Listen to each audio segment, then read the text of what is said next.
अस्सलाम वालेकुम वरहमतुल्लाह। आज की इस गुफ्तगू में हम विटामिन डी के बारे में वो तमाम बातें डिस्कस करेंगे जो कि एक पढ़े लिखे शख्स को जानना चाहिए, चाहे वो डॉक्टर हो या ना हो, उसका मेडिकल फील्ड से कोई ताल्लुक़ हो या ना हो। देखिए, जो भी ख़ुराक हम अपने जिस्म के अंदर लेके जाते हैं उसके मुख्तलिफ़ हिस्से हैं। उसमें से एक है कार्बोहाइड्रेट, जिसे हम नशास्तदार ग़ज़ाएँ कहते हैं, जैसे रोटी है, चावल है और वो तमाम चीज़ें जिनका आटा बन सकता है, और चीनी है और मीठी चीज़ें हैं। ये नशास्तदार ग़ज़ाएँ होती हैं जिनको हम कार्बोहाइड्रेट्स कहते हैं। ग़िज़ा का दूसरा हिस्सा प्रोटीन है, जो कि गोश्त में होता है, अंडों में होता है, दूध में होता है, दालों में होता है। ये हमारी ख़ुराक का दूसरा हिस्सा है। तीसरा हिस्सा फ़ैट्स हैं, जो कि हमें पौधों से भी मिल जाती हैं, ख़ास तौर पे बीज हैं उनको क्रश करके उसमें से, और इसके अलावा ये एनिमल फ़ैट भी होती है जो चर्बी की शक्ल में हमारे अंदर जाती है। तो ये 3 तरह की ग़िज़ाएँ हैं जो कि हमें एनर्जी या ताकत फ़राहम करती हैं। इसके अलावा ख़ुराक में 3 चीज़ें और हैं जो ख़ुद एनर्जी तो नहीं देती, लेकिन उनकी गैर मौजूदगी में ये जो 3 ख़ुराक मैंने आपको पहले बताई हैं ये इस्तेमाल नहीं हो सकती। उसमें एक है पानी, दूसरी जो अहम चीज़ है वो है मिनरल्स। मिनरल से मुराद ये है जैसे कॉपर है, आयरन है, मैग्नीशियम है, जिंक है, मैंगनीज़ है। तो ये जो थोड़े थोड़े ट्रेस एलिमेंट्स भी इनको इंग्लिश में कहते हैं, तो ये जो थोड़े थोड़े यानी ये धातें हैं, ये भी हमारे जिस्म की नशो-नुमा के लिए बहुत ज़रूरी हैं। और जो आखिरी चीज़ है वो है वाइटामिन्स। वाइटामिन कीमियाई मुरक्कबात हैं, अगर ये हमारे जिस्म में मौजूद न हो तो ये पूरा का पूरा निज़ाम जिसके ज़रिए से हम खुराक को इस्तेमाल करके अपने जिस्म की नशो-नुमा और बीमारियों के ख़िलाफ़ मुदाफ़त पैदा करते हैं और जिस्म के अंदर सेल्स की ग्रोथ होती है, वो सारी की सारी रुक जाएगी। अच्छा, इन विटामिन को समझने के लिए मैं आपसे अर्ज़ करना चाहता हूँ कि ये 2 किस्म के होते हैं। एक वो जो पानी में हल हो जाएं, जिन्हें कहते हैं वाटर सॉल्युबल विटामिन, जिनमें विटामिन सी है, विटामिन बी कॉम्प्लेक्स है। कॉम्प्लेक्स इसलिए कहते हैं कि विटामिन बी एक नहीं होता, विटामिन बी1, बी2, बी6, बी12 एक पूरी सीरीज़ है जिनको विटामिन बी कॉम्प्लेक्स कहते हैं। और जो दूसरे विटामिन हैं वो हैं फैट सॉल्युबल, वो पानी में हल नहीं होते, वो चर्बी में हल होते हैं, और वो हैं vitamin A, vitamin D, vitamin E और विटामिन के। इनमें से एक बहुत अहम विटामिन, यूँ तो सारे ही विटामिन बहुत अहम हैं, मगर इनमें से एक बहुत अहम विटामिन विटामिन डी है, जिसके बारे में हम बात करना चाहते हैं। बात करना इसलिए ज़रूरी है कि पूरी दुनिया की पॉपुलेशन में बिलउमूम और पाकिस्तान की पॉपुलेशन में बिलखुसूस विटामिन डी की बहुत ज़्यादा कमी है। अगर आप पूरे मुल्क की पॉपुलेशन का विटामिन डी टेस्ट करना शुरू कर दें तो आप हैरान होंगे कि बहुत ही नुमायां तादाद ऐसे लोगों की होगी कि जिनके अंदर विटामिन डी की कमी होगी, और उस विटामिन डी की कमी की वजह से बहुत सारे सेहत के मुताल्लिक मसाइल हैं जो कि दरपेश होते हैं। और मुझे यकीन है कि इस गुफ्तगू को सुनने के बाद हमें वो सारे समझ में आ जाएंगे और हम उसके बारे में एक मस्बत राय हमारे जहन में डेवलप होना शुरू हो जाएगी। अच्छा, मैं थोड़ा सा आपको अर्ज़ करना चाहता हूँ कि ये विटामिन डी का हमारे जिस्म में क्या रोल है। देखिए, विटामिन डी हम खुराक की शक्ल में भी अंदर लेके जाते हैं, लेकिन जिस्म में एक कमाल की यानी तिलिस्माती कीमियाई खासियत है कि हमारी जिल्द के नीचे एक फ़ैट का मॉलिक्यूल मौजूद है जिसे कहते हैं 7 डिहाइड्रोक्सी कोलेस्ट्रॉल। अगर आपको ये नाम याद भी ना रहे तो कोई बात नहीं। अच्छा, ये हमारी जिल्द के नीचे मौजूद होता है। जब हम सूरज की रोशनी में अपनी जिल्द को लेके जाते हैं तो जो अल्ट्रा वायलेट रेज़ हैं, सूरज के अंदर जो शुआएं मौजूद होती हैं, वो इसके साथ मिलती हैं और इसको विटामिन डी में तब्दील कर देती हैं।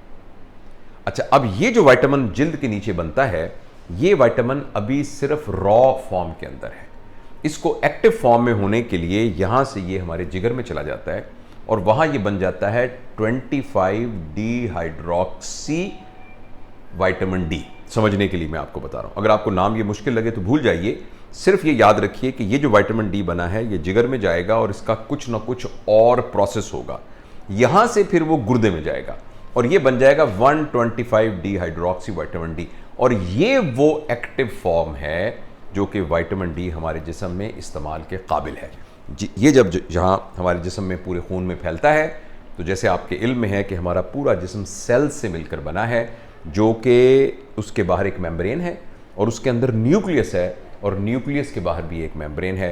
ये विटामिन उसके ऊपर जाके चिपक जाता है और वहाँ जाकर सेल की सारी रेगुलेशन को और सेल के सारे निज़ाम के अंदर अपने असरात डालना शुरू कर देता है। जिस्म के वो हिस्से जिनके लिए विटामिन डी नागुज़ीर है उसकी ग्रोथ के लिए, उसमें से सबसे अहम हड्डियां हैं, हड्डियां और पट्टे। और अगर विटामिन डी की कमी हो तो हड्डियां भुरभुरी हो जाती हैं, जो जोड़ हैं वो कमज़ोर हो जाते हैं, और जो हमारे सॉफ्ट टिश्यूज़ हैं वो भी कमज़ोर हो जाते हैं, और बहुत सी हड्डियों से मुतल्लिक बीमारियां वो ज़ाहिर होना शुरू हो जाती हैं अगर विटामिन डी की कमी हो। इसी तरीके से हमारी जिल्द और जिल्द से मुताल्लिक बाकी आज़ा, यानी जैसे नाखून हैं, जैसे हमारे बाल हैं, इनकी नशो नुमा के लिए भी विटामिन डी अशद ज़रूरी है। तीसरी हमारी आँखें, हमारी बीनाई की जो सही नशो नुमा है, हमारे उन तमाम सेल्स की जो कि बीनाई जिनके ज़रिए से होती है, वो भी बहुत बुरी तरह मुतासर होती हैं अगर विटामिन डी अवेलेबल ना हो। इसके अलावा मैं थोड़ा सा अब ज़रा आप तवज्जो मैं आपकी चाहूँगा ताकि मैं आपको सेलुलर लेवल पर ये अर्ज़ कर सकूँ कि विटामिन डी कैसे अहम है। देखिए, हमारे जिस्म के अंदर किसी भी बीमारी का तदारुक करने के लिए जो निज़ाम मौजूद है उसे हम इम्यूनिटी कहते हैं या मुदाफ़ियत कहते हैं। ये मुदाफ़ियत दो तरह की है, एक है इन्नेट, एक है एडाप्टिव। मैं कोशिश करता हूँ आपको समझा। इन्नेट तो ये है, जैसे यहाँ हम अपने दफ्तर में बैठे हुए हैं तो दफ्तर के बाद हमने कुछ गार्ड रखे हुए हैं, ये कोई भी हमला करेगा तो ये गार्ड उनके ख़िलाफ़ हमला करेंगे बग़ैर किसी तशख़ीस के कि वो किस किस्म का हमलावर है। ये तो है इन्नेट इम्यूनिटी, यानी कोई भी जरासीम हमारे पास आएगा तो जो पहली लाइन ऑफ डिफेंस है उसको हम इन्नेट इम्यूनिटी कहते हैं।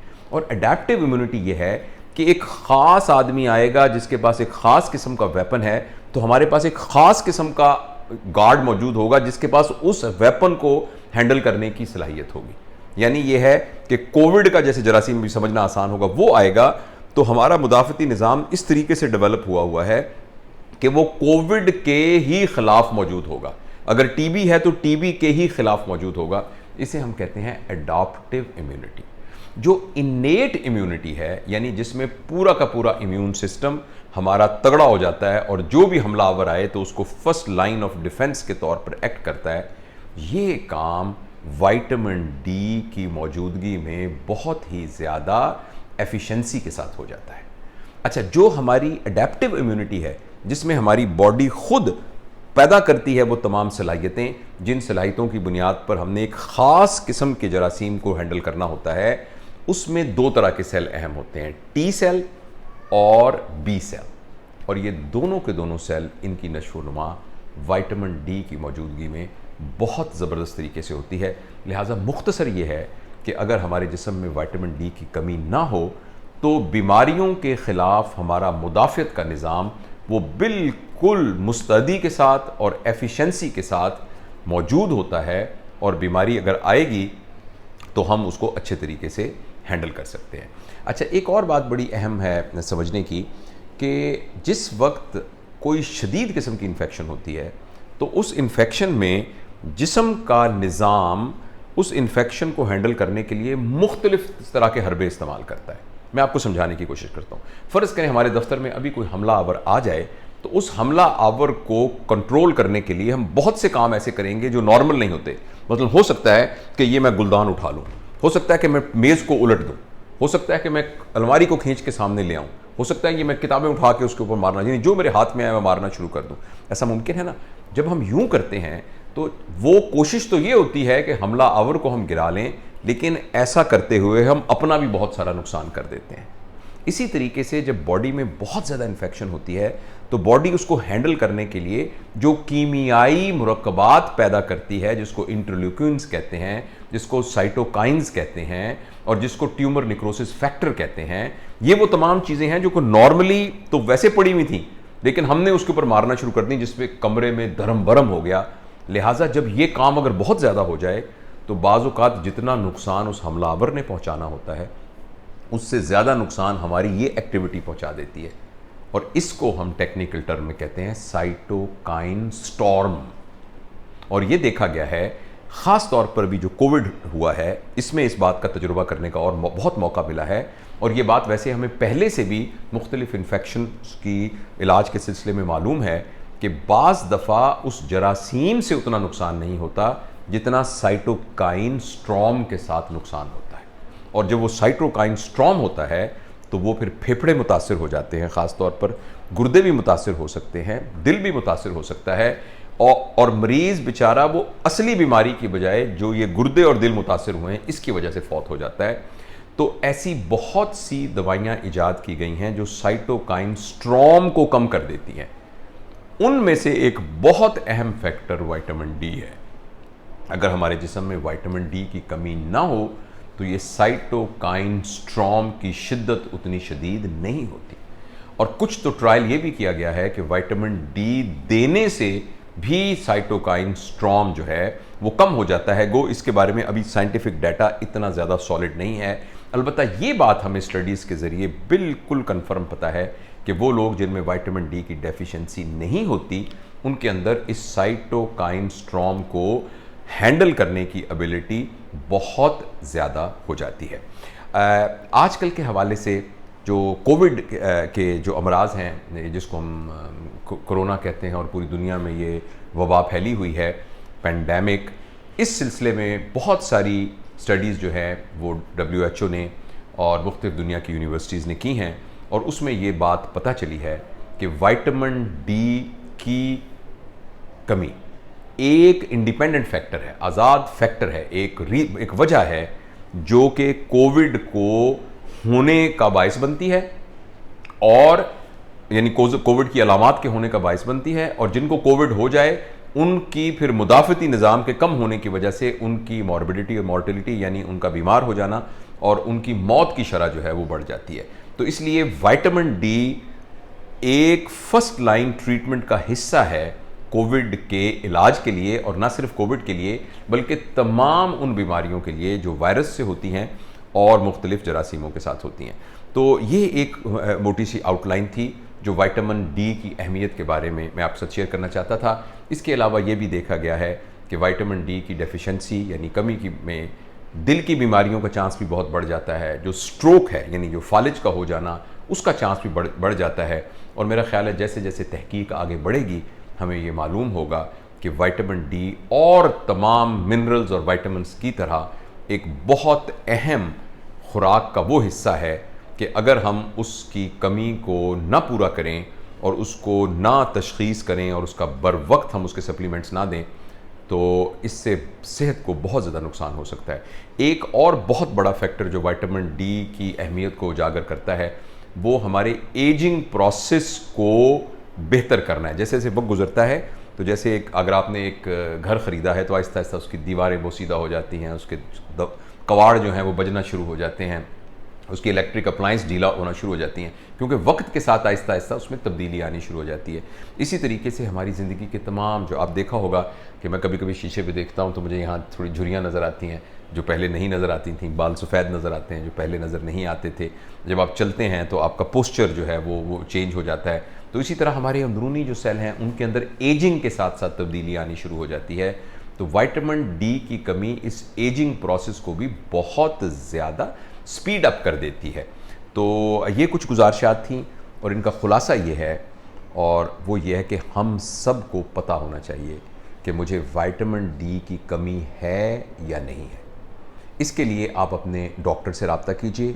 आजकल इसके बहुत से आसान टेस्ट मौजूद हैं जिनसे सिर्फ खून लिया जाता है और उसके बाद विटामिन डी का पता लग जाता है। और इस वक्त पाकिस्तान में इसके विटामिन डी की अहमियत के सिलसिले में मुख्तलिफ़ जो इदारे हैं और मुख्तलिफ़ कंपनीज़ हैं, मुख्तलिफ़ यूनिवर्सिटीज़ हैं, वो बहुत रिसर्च कर रही हैं और वो गाइडलाइन तरतीब दे रही हैं कि अगर डेफिशिएंसी हो तो उसको किस तरीके से दूर किया जाए। उस सिलसिले में मैं आपसे यही अर्ज़ करूँगा कि आप अपने डॉक्टर से रब्ता करें। सिर्फ ये ज़रूर जहन में रखिए कि विटामिन डी की कमी हमारी इस पूरे रीजन के अंदर बहुत ज़्यादा है और इस बात का इम्कान है कि मैं या आप भी विटामिन डी की कमी का शिकार हों और हमें इस बात का पता ही ना हो। और अगर हमें ये पता लग जाए तो सिंपल सी खुराक के अंदर तब्दीली लाके और कुछ दवाइयों को इस्तेमाल करने, सप्लीमेंट दवाइयों के इस्तेमाल करने से, जो कि आपका डॉक्टर आपको बताएगा, तो हम इस ज़बरदस्त कुदरत की नेमत से फ़ायदा उठा सकते हैं जिसका नाम है विटामिन डी। शुक्रिया।